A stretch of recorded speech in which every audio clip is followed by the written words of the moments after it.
Olá, quarta-feira, 20 de novembro de 2024, começa agora mais uma edição do Diário da Manhã, o seu telejornal da TV Assembleia, nosso jornal aqui da Rádio Assembleia 96.9 FM, a você também que nos acompanha por meio das plataformas digitais. O Diário da Manhã chegando com as principais informações sobre os trabalhos na Assembleia Legislativa do Estado do Maranhão. E hoje, quarta-feira, feriado, Dia Nacional da Consciência Negra, a gente chega também com informações sobre essa data muito importante para o Brasil. Daqui a pouquinho nós vamos receber, inclusive, o secretário de Estado da Igualdade Racial, Gerson Pinheiro, já está com a gente no Complexo de Comunicação do Parlamento Maranhense para a gente falar sobre o Dia Nacional da Consciência Negra. E fora isso, a gente vai trazer também informações sobre o esporte, detalhes sobre os trabalhos na Assembleia Legislativa do Estado do Maranhão. Enfim, quarta-feira, feriado, mas dia de muita informação aqui direto do Parlamento Maranhense. E a nossa programação começa trazendo informações sobre a previsão do tempo. Ananda Fontinelli com informações aí sobre algumas regiões do estado do Maranhão. Ô Ananda, muito bom dia a você. Quais os detalhes? Bom dia, Ronald. Bom dia para você que está nos acompanhando no Diário da Manhã. Vamos à previsão do tempo para essa quarta-feira, feriado do Dia da Consciência Negra. Na capital, o dia amanheceu com o tempo parcialmente aberto e deve permanecer assim até o fim do dia, sem chance de chuva aqui na capital maranhense. Os termômetros variam entre 26 e chegam até os 31 graus. Já em Cidelândia, essa quarta-feira, os termômetros marcam a mínima de 24 e a máxima chega a 31 graus. E por lá, Ronald, o tempo fica aberto, o sol deve prevalecer sem nuvens na região. Só à noite que o tempo deve mudar e pode esperar uma chuva rápida. E para a gente encerrar, na cidade de Sambaíba, o tempo fica nublado nesse feriado e tem possibilidade de chuva lá na região. Os termômetros variam entre 24 e chega até os 31 graus. É isso, a gente volta a se encontrar amanhã. Eu volto com você. Beleza, Nanda. Muito obrigado pelas informações. Um bom feriado para você. A Nanda trazendo aí informações sobre os extremos aí do Maranhão, né? Falando sobre Cidelândia, falando sobre Sambaíba e também sobre a região metropolitana de São Luís. Um abraço a todo o estado do Maranhão que nos acompanha por meio das plataformas digitais, aos 30 municípios que estão ligadinhos na 96.9 FM.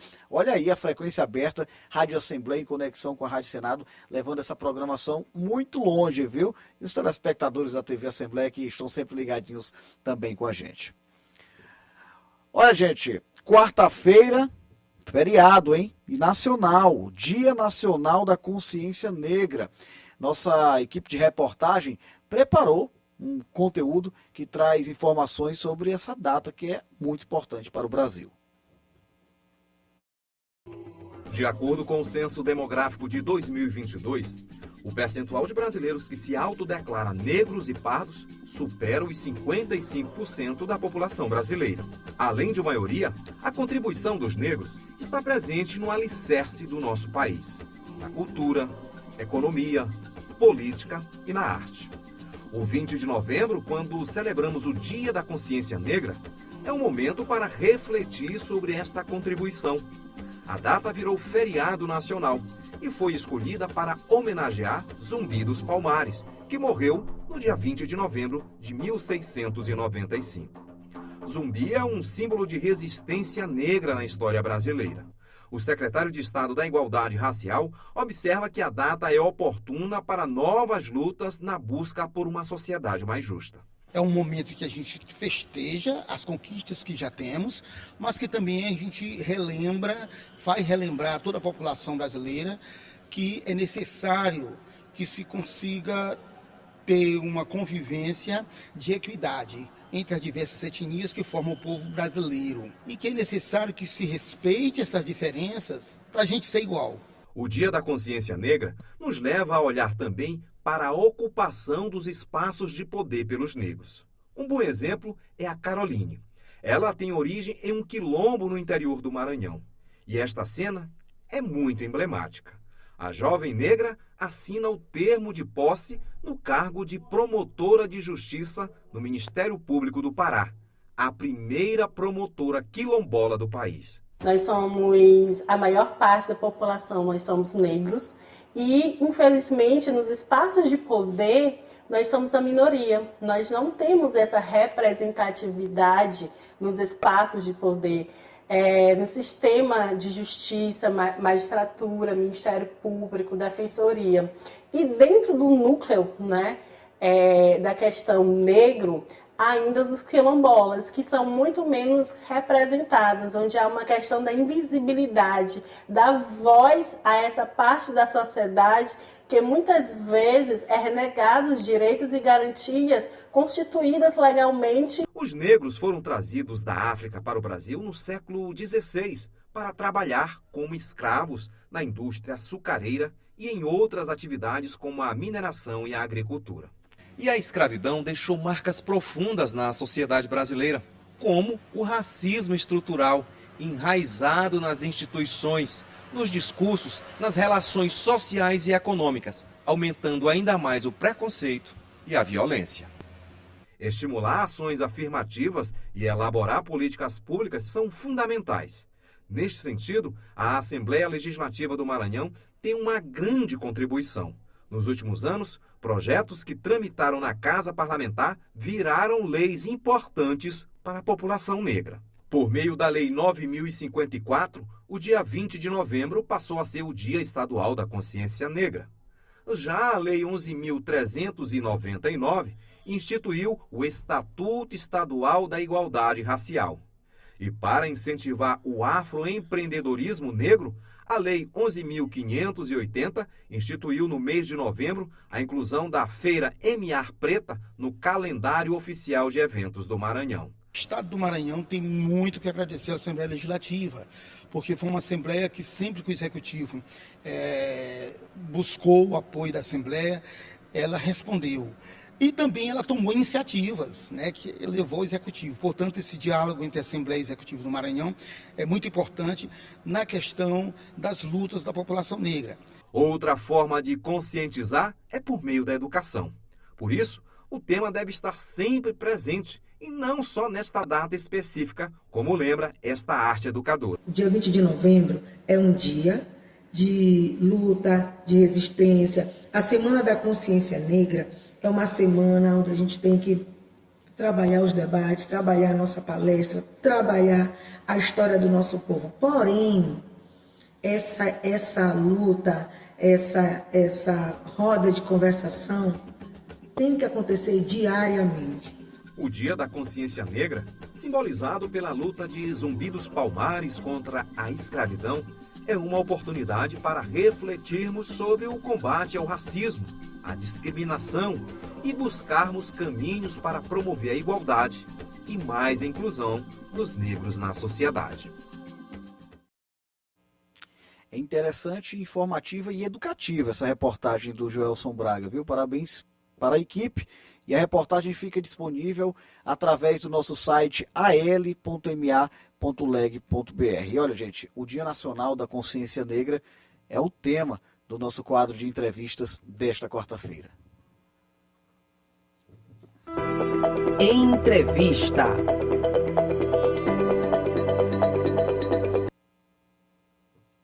E para quem acompanhou agora há pouco a reportagem produzida pela equipe da TV Assembleia, liderada pelo repórter Joelson Braga, viu que nós tínhamos aí algumas fontes, e uma delas está aqui ao meu lado, o secretário de Estado da Igualdade Racial, Gerson Pinheiro, que retorna ao Diário da Manhã, já esteve com a gente em outros momentos, dessa vez para a gente falar sobre esse feriado nacional.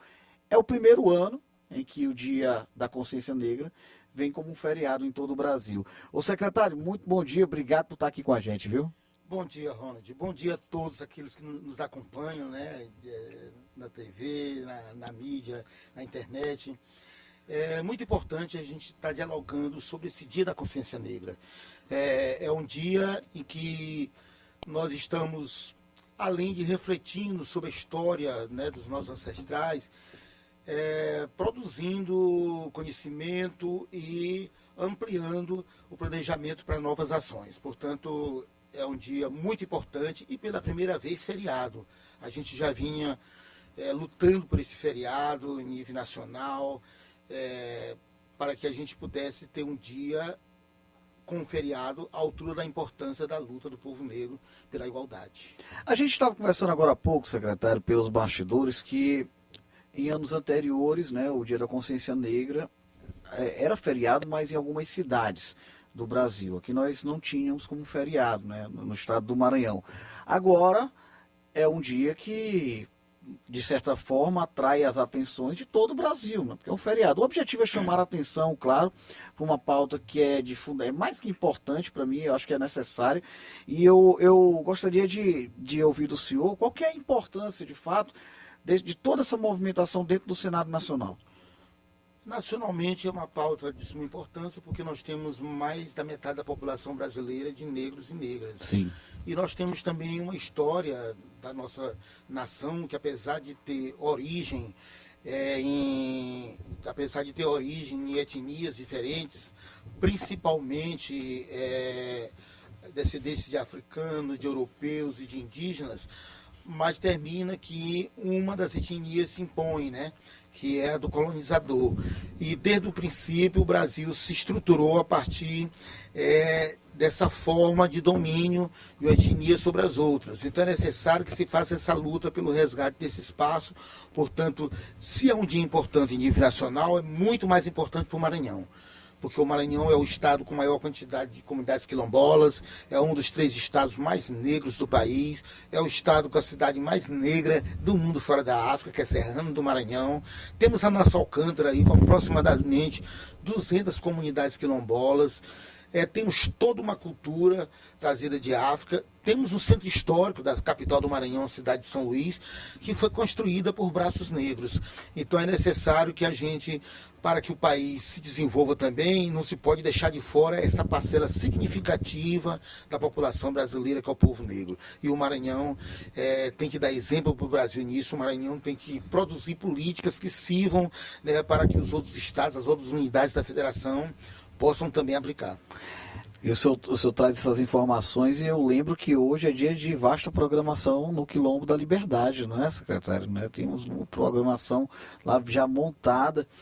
E eu queria que o senhor nos trouxesse de que maneira estão voltados os olhos do governo do estado do Maranhão para essas políticas públicas, como é que tem sido a pauta da Secretaria de Estado da Igualdade Racial? Olha, a Secretaria de Estado da Igualdade Racial, responsável por essa pauta dentro do governo Carlos Brandão, trabalha com 4 programas. Cada um deles é uma superintendência, coordena cada programa. Sim. Nós temos uma superintendência de fortalecimento institucional, que ela trata de questões como a legalidade, a legislação. E nesse sentido nós já avançamos muito. Toda a legislação nacional voltada para a população negra, ela já está refletida na legislação do Maranhão. No âmbito estadual. No âmbito estadual. E para isso nós sempre temos tido a parceria da Assembleia Legislativa do Maranhão, que sempre respondeu, né, ao convite do Executivo e às vezes também nos provocou, né, para atualizar essa legislação.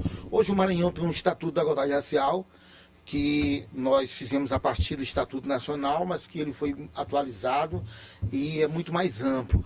Hoje o Maranhão tem uma política de saúde integral da população negra.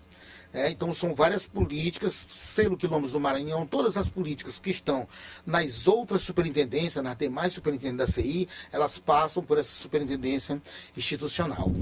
Nós temos uma superintendência que é eu diria assim, que tem um time maior, que é a superintendência mais robusta, que é do Maranhão Quilombola. Até pelas questões que eu citei, né, há pouco, que nós somos o estado mais quilombola do país. Então, por conta disso, a superintendência do Maranhão Quilombola, nos seus eixos de atuação, ela tem a questão da saúde, que trata da saúde da população negra e afrodescendente. E nesse eixo nós temos a FESMA Quilombola, que Sim. é a Força Estadual de Saúde Quilombola. Ou seja, é uma força estadual de saúde voltada para as comunidades quilombolas e que só nesse último ano Já foram feitas mais de 99 mil atendimentos em comunidades, tanto quilombola como outras comunidades tradicionais, como Quebradeira de Coco, que também são comunidades de negros, né? E em comunidades indígenas. Então a Força Estadual de Saúde é esse exemplo de como se aplica a saúde voltada para a população negra em um estado. E ela é um exemplo que até o nosso presidente Lula, quando esteve em Alcântara, disse: olha, nós precisamos de uma ação dessa em nível nacional. Então é isso a Força Estadual de Saúde. Nós temos também na área da educação, onde, seguindo as orientações dos parâmetros curriculares nacionais, nós temos as diretrizes curriculares da educação quilombola no Maranhão, que cuida da Lei 10.639, que é uma lei nacional que diz que a obrigação do Estado levar até a sala de aula do ensino fundamental, do ensino médio e também das universidades, Sim. O ensino da cultura e da história da África. Por que isso? Terminei de falar também que nós somos formados de vários povos, principalmente de negros, indígenas e brancos. Então é necessário que o estudante brasileiro, que o cidadão e a cidadã brasileira conheçam a cosmovisão que veio da África, cosmovisão do povo negro, a forma de ver o mundo, a forma cultural de manter sua história, a religiosidade.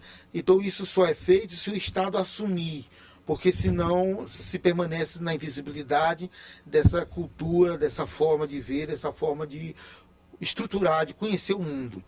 Então, por isso nós temos, além dessa lei sendo aplicada, através das referências curriculares, nós temos as escolas quilombolas.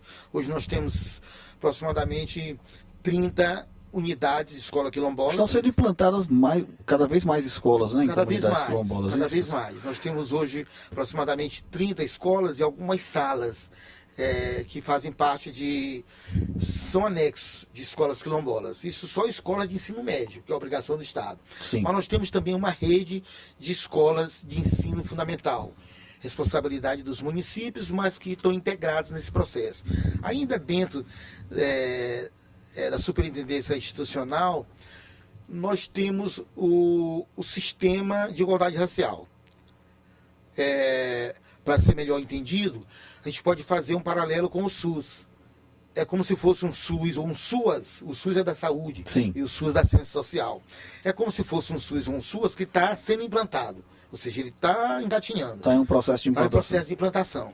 Então tem um sistema nacional que é coordenado pelo Ministério da Igualdade Racial, né, sob o comando da ministra Aniele Franco.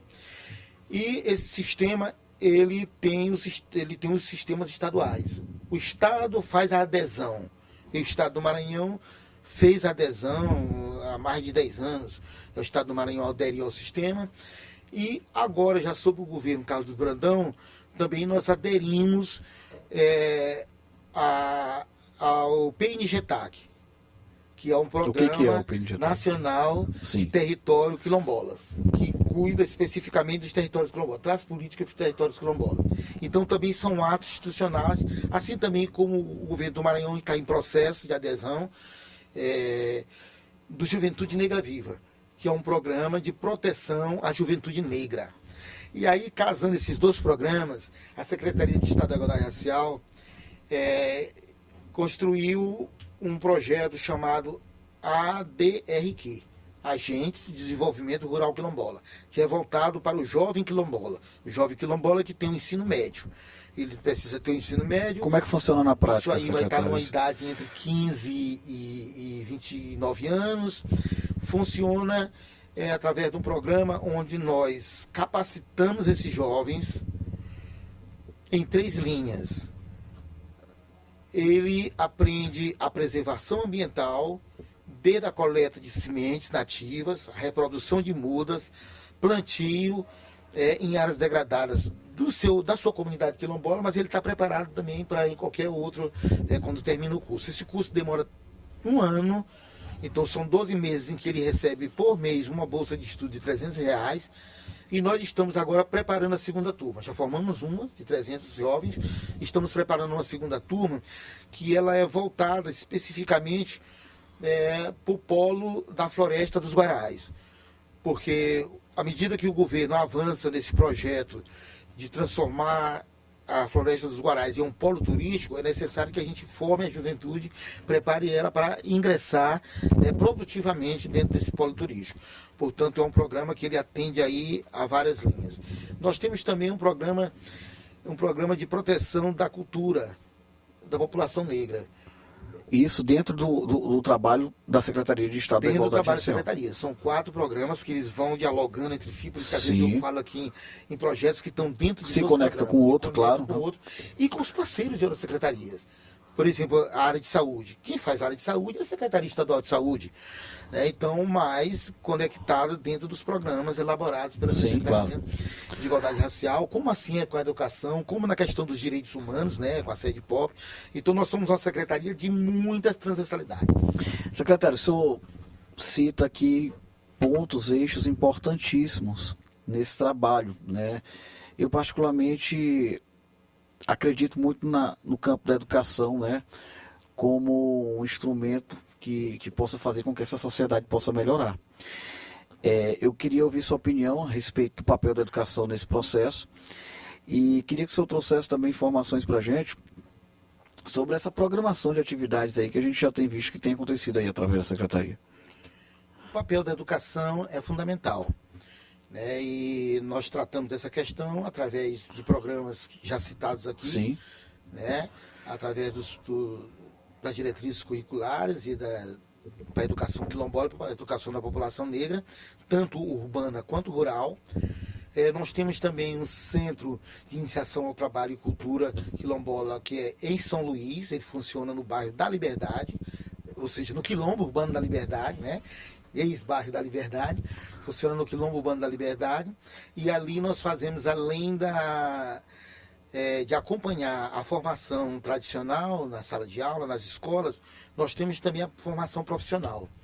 E já foram formados ali em diversas áreas, desde da construção civil, passando pela a questão da beleza negra, informática. Então, sempre nós estamos tendo cursos no centro de referência, que ele fica ali na Avenida Quarto Centenário, na Praça Negro Cosmo, que fica ali à margem do Rio Anil. Então, Sim. ali na Fé em Deus, que é das comunidades do Grande Quilombo Urbano da Liberdade.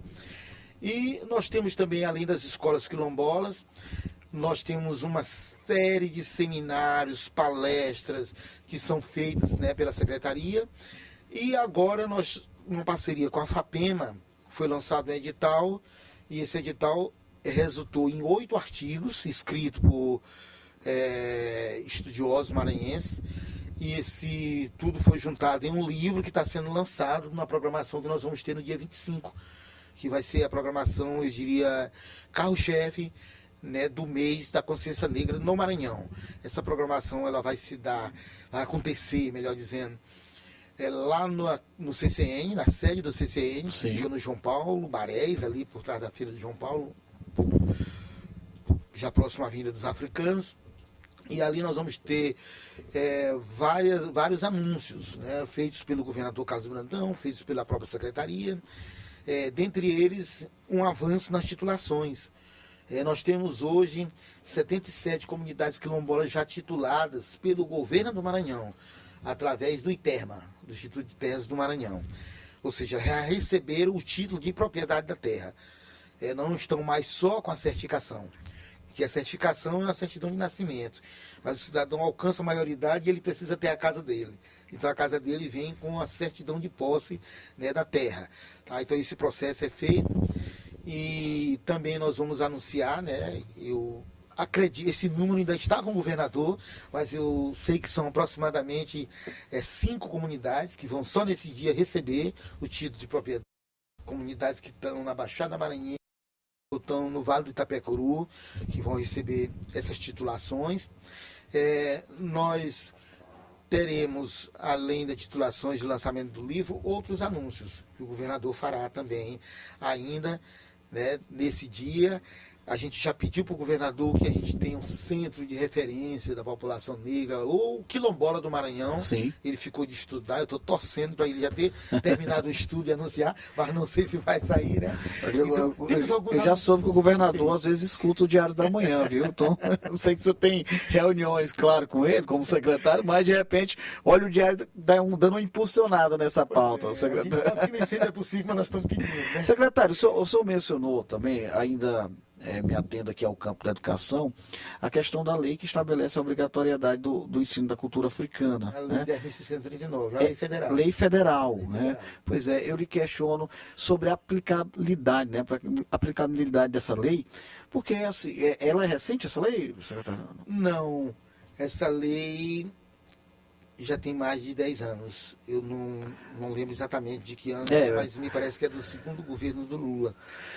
Eu tenho um pouco mais que isso, que também saí aí da escola, e lembro a defasagem, né, a dificuldade que a gente tinha com relação a essa pauta. O ensino da cultura africana não era trabalhado como deveria ser dentro da sala de aula. Então, acho, inclusive, algumas medidas estão sendo tomadas pelo Ministério agora. Pois é, eu ia lhe perguntar, estão aplicando corretamente? Algumas medidas têm sido tomadas tanto pelo Ministério como pela Secretaria de Igualdade Racial do Maranhão.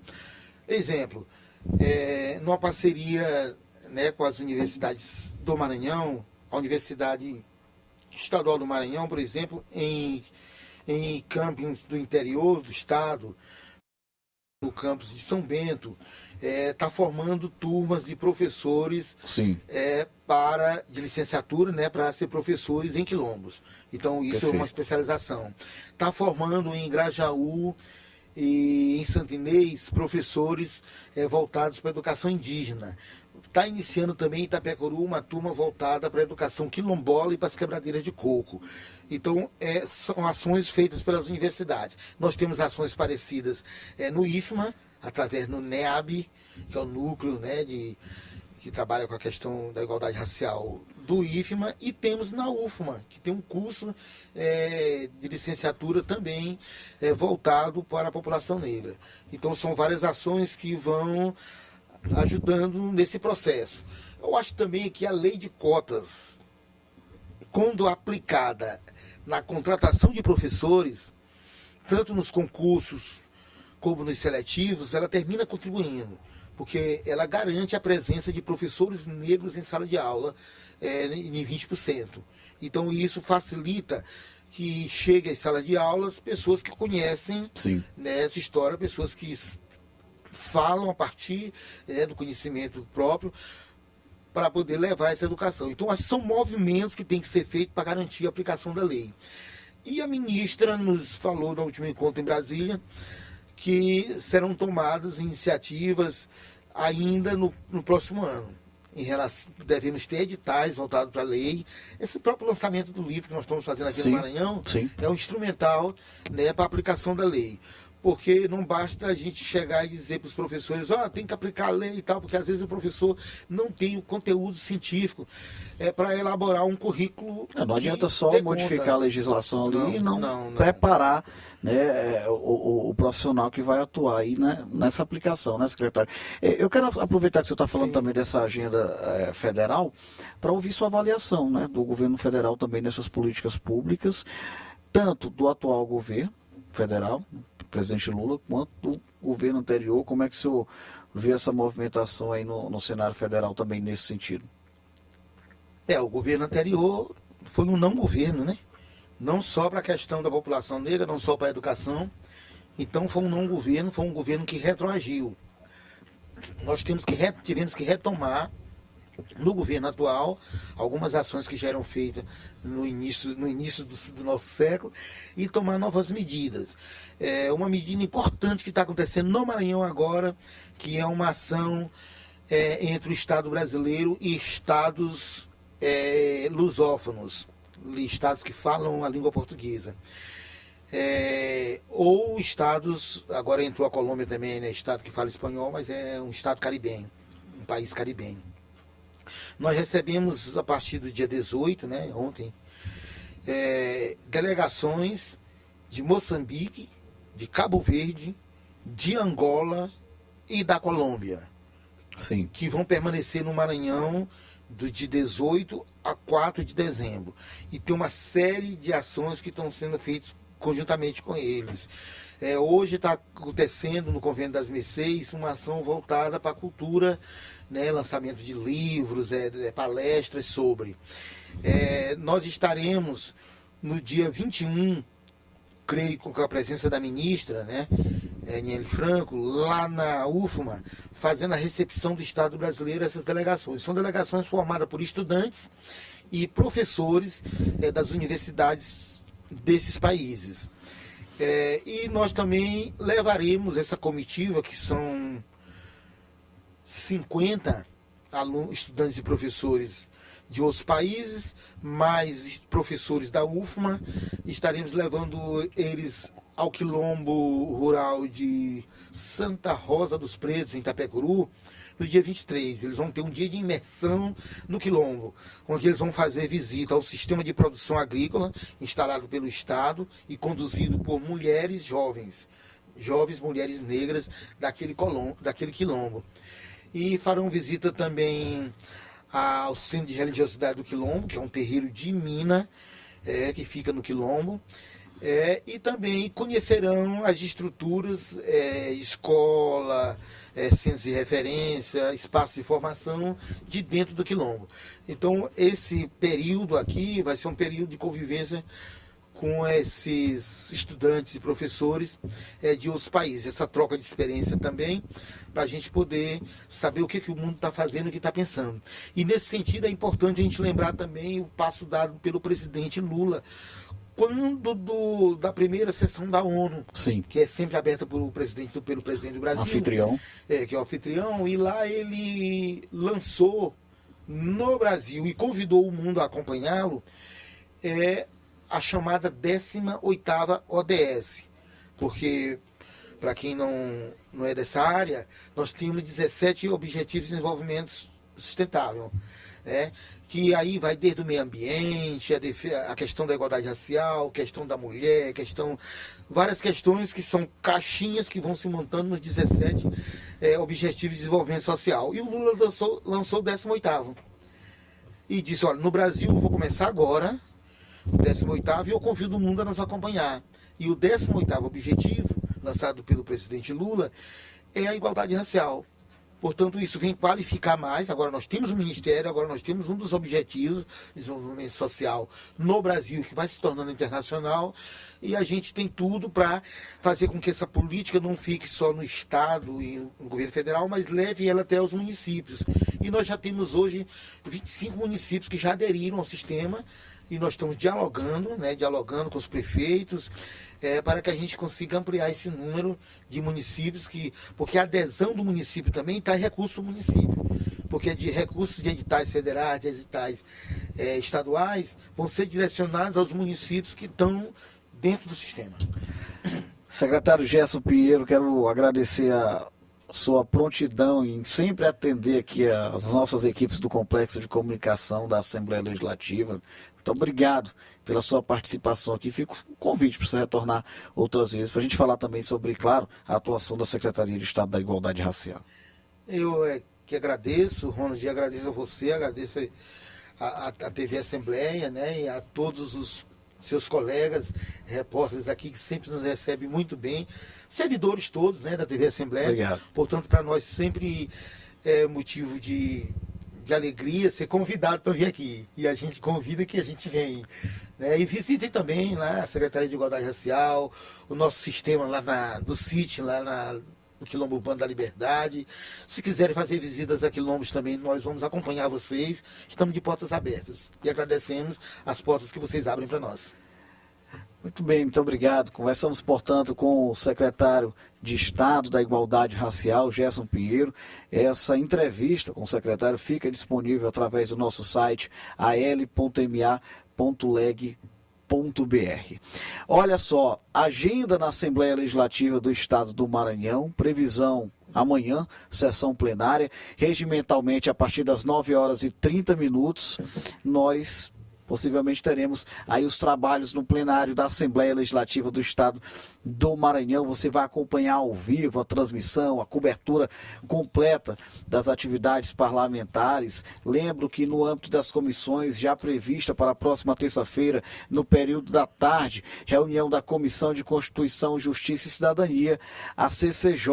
Então a gente vai trazendo também a cobertura completa dessa movimentação no Parlamento do Estado do Maranhão. E não parou por aqui ainda o Diário da Manhã, viu?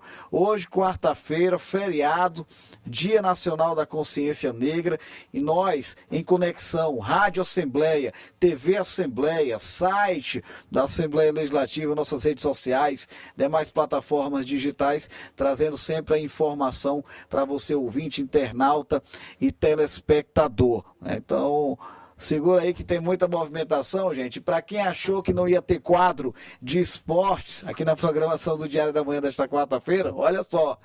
Hashtag só que não, se enganou, viu? A gente vai bater uma bola com o Gregório Dantas agora.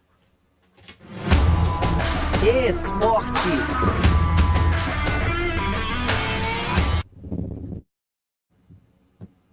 E olha quem já tá comigo aqui, Gregório Dantas, rapaz. Olha, tá cheio de informação. O Greg, eu apresentando o Diário da Manhã, antes de tudo, muito bom dia. Bom dia.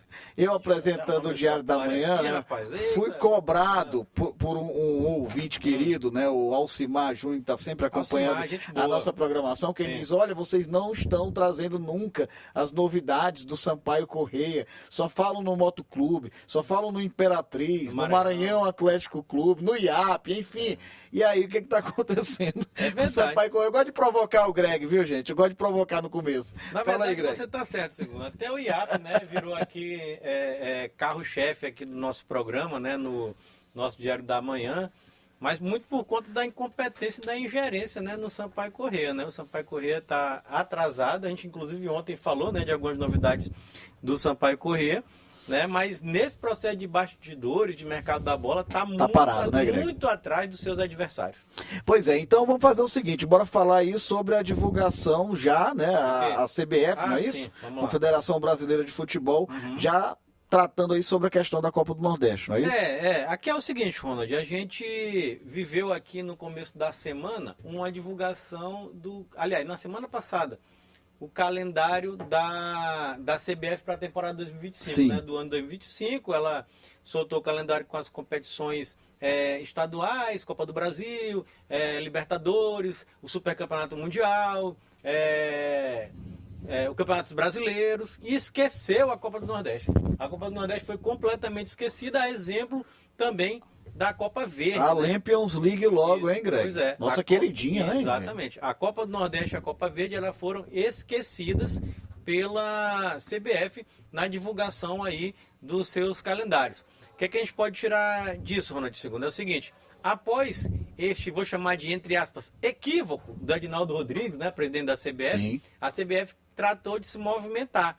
E se movimentando, meu amigo, ela anunciou que a Copa do Nordeste não terá alteração com relação ao regulamento, ou seja, o regulamento da Copa do Nordeste, que serviu desde 2019, então, portanto, tem 19, 20, 21, 22, 23, 24, permanecerá para 2025, o que deu uma tranquilidade para os clubes, né? Porque a CBF tinha reservado apenas 3 datas para a Copa do Nordeste, só que não dá para fazer ela com 3 datas. Copa do Nordeste você faz com 16 datas para fazer a Copa do Nordeste. E Sim. isso estará garantido, o Adinaldo Rodrigues garantiu essa manutenção, então teremos Copa do Nordeste em 2025 e, por sinal, com a participação do Sampaio Corrêa, já na fase de grupos e com a participação de Maranhão Atlético Clube e Motoclube na fase preliminar, na pré-Copa do Nordeste. Vão disputar a primeira fase da pré-Copa do Nordeste, passando tem outra fase da pré-Copa do Nordeste, passando tem mais uma para chegar à fase de grupos. Sampaio não, já começa desde a fase de grupos. Tá tudo tranquilo, vai ter Copa do Nordeste. Maravilha. Pegaram uma cópia do regulamento, alteraram a data, mas está tudo certo. É isso. Vamos lá, Greg. Olha, teve maranhense se dando bem também lá no estado do Paraná. Eu estou me referindo ao kart. Foi o Gael Rampazzo, é o nome da fera, viu? Sim. O jovem maranhense, né, que lá na cidade de Londrina, no cartódromo Luigi Borghese, exatamente, Luigi Borghese, o Gael Rampazzo, do grupo 2, no 59º Campeonato Brasileiro de Kart, né? A competição reuniu pilotos aí de várias categorias. Um dos destaques da Mini 2T, que é a categoria dele, foi o Gael Rampazzo. Estreando nessa categoria, o piloto foi muito bem, obrigado, conseguiu resultados expressivos, terminou ali batendo na trave para um pódio, Ronald Segundo, ele na 4ª posição. Portanto, no ano de estreia nós temos o Gael Rampazzo já muito bem aí no kart. Inclusive é bom lembrar que o Gael começou aqui no cartódromo João Sala e depois foi para tentar essas competições nacionais e algumas competições internacionais aí já tem disputado. Valeu, boa sorte então ao Gael. Greg, Sim. é isso, você tem mais informações sobre o esporte, quero te agradecer por estar aqui com a gente aqui nesse feriado. Muito obrigado. Valeu. Importante, né? Dia importante. Dia importante. Da consciência negra, né? Isso. Feriado nacional. É a primeira vez né? no Pela Brasil primeira que vez. nós Eu temos. acompanhei sua entrevista com o secretário Gerson, né? O secretário de Igualdade Racial aqui do Estado do Maranhão. Né? É um dia de muita reflexão. Porque antigamente se comemorava dia 13 de maio, Sim. né? Dia da assinatura da Lei Áurea, de Princesa Isabel e tal. Mas a gente, como historiador, tem um papel, né, de tentar desmistificar essas coisas e dar os louros de conquistas, de vitórias para os verdadeiros conquistadores e vencedores. Porque o Dia da Consciência Negra faz alusão a Zumbi dos Palmares. Isso. Então é importante que o Dia da Consciência Negra seja no dia de um herói contra a desigualdade racial que foi o Zumbi. Valeu, Greg. Então bora curtir o feriado, não é isso? Isso. Valeu. Vamos lá. Valeu. Valeu. Mas amanhã tem Diário da Manhã, Greg. Tô te Amanhã esperando. tem. Vamos lá, Tô se te Deus esperando, quiser. tô te esperando por aqui. Obrigado. Tchau. Gente, é isso. Diário da Manhã vai ficando por aqui nesta quarta-feira abençoada, viu? Que Deus abençoe todas as famílias do estado do Maranhão, nossos ouvintes, internautas, telespectadores. Só tenho a agradecer o carinho da sua companhia, a sua audiência, a participação de todos. Essa programação, você já sabe, fica disponível através do nosso canal oficial no YouTube, Rádio Assembleia do Maranhão. Valeu, gente, uma quarta-feira aí, olha, muito produtiva, de descanso, claro, feriado para todos nós aí, e a gente se reencontra amanhã pela TV e pela Rádio Assembleia. Até lá.